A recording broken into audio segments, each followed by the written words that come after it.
Mengapa kita mesti peduli kepada Palestina? Satu, siapa yang tidak peduli Palestina, maka hilangkan satu surat dalam Al-Quran. Surat di juz yang ke-15, yaitu surat Bani Israel atau Al-Isra. Maka tinggallah surat Al-Quran itu hanya 113 saja. Maka hilanglah iman kepada Quran dalam dirinya. Yang kedua, mengapa kita peduli masalah Palestina?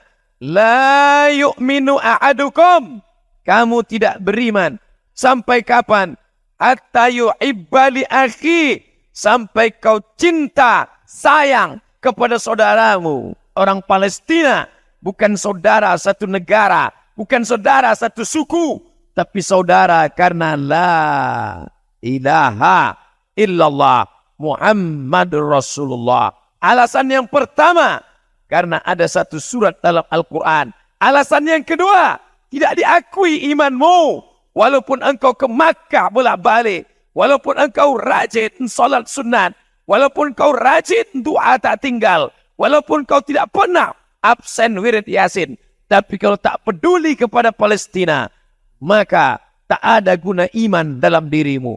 Dulu waktu saya kuliah di Maroko, sampai di Maroko tinggal di asrama, dan ada dari Palestina. Sama-sama masak pagi, ada dapur umum. Ketika saya sedang memasak, datang orang Palestina. Abdul Somad, saudaraku sekarang di Palestina tidak bisa memasak. Saya tanya, kenapa? Karena minyak zaitun yang sudah diperas. Mereka makan minyak zaitun. Buah zaitun mereka makan. Minyak zaitun mereka makan. Masuk tentara Israel ke rumah nenek saya, ke rumah pakcik saya, ke rumah saudara saya. Mereka tendang itu tempat minyak zaitun. Tumpah. Kenapa mereka tidak membunuh? Karena orang Palestina tidak takut mati. Orang Palestina ingin mati syahid. Diadakan survei. Cita-cita tertinggi anak Palestina adalah mati syahid. Mereka tidak membunuh kami, Abdul Somad, karena kami tidak takut mati. Tapi tentara Israel masuk ke dalam rumah kami. Mereka tendang, pecahkan itu tempat-tempat minyak zaitun. Supaya apa? Supaya kami lapar. Supaya kami lemah. Supaya masjid tidak salat berjamaah. Supaya tidak ada yang berdoa kepada Allah. Itu yang mereka lakukan. Penjara terbesar di dunia bukan di Guantanamo, Amerika. Penjara terbesar di dunia bukan di Alcatraz. Penjara terbesar di dunia adalah di Palestina.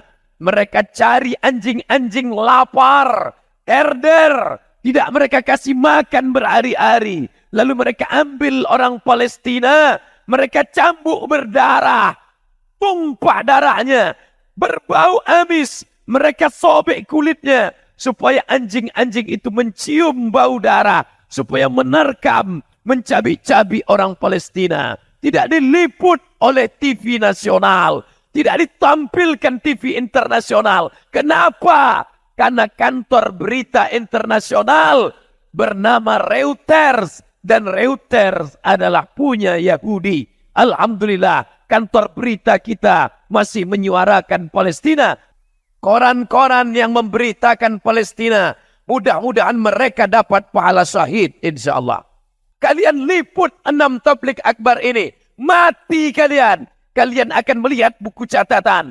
Pernah jihad untuk Palestina. Pernah kalian jihad? Tidak. Pernah kalian ke Palestina? Tidak. Pernah kalian naik pesawat? Belum. Kenapa bisa dapat pahala? Karena kalian meliput acara siang ini. Buat besok di koran utama. Tunjukkan kepada dunia. Allahu Akbar. Berjuang engkau dengan HP-mu. Berjuang engkau dengan kameramu. Berjuang engkau dengan duitmu. Sama. Saya tidak ingin selesai acara ini tiba-tiba mendaftar mau ke Palestina. Jangan. Karena berangkat pun kalian ke sana belum tentu menyelesaikan masalah Palestina. Bisa-bisa bertambah pula masalah di Palestina. Tujuan acara ini supaya anak-anak muda peduli kepada Islam. Tapi yang paling penting adalah yang dibawa mati menghadap Allah, pedulimu kepada Palestina.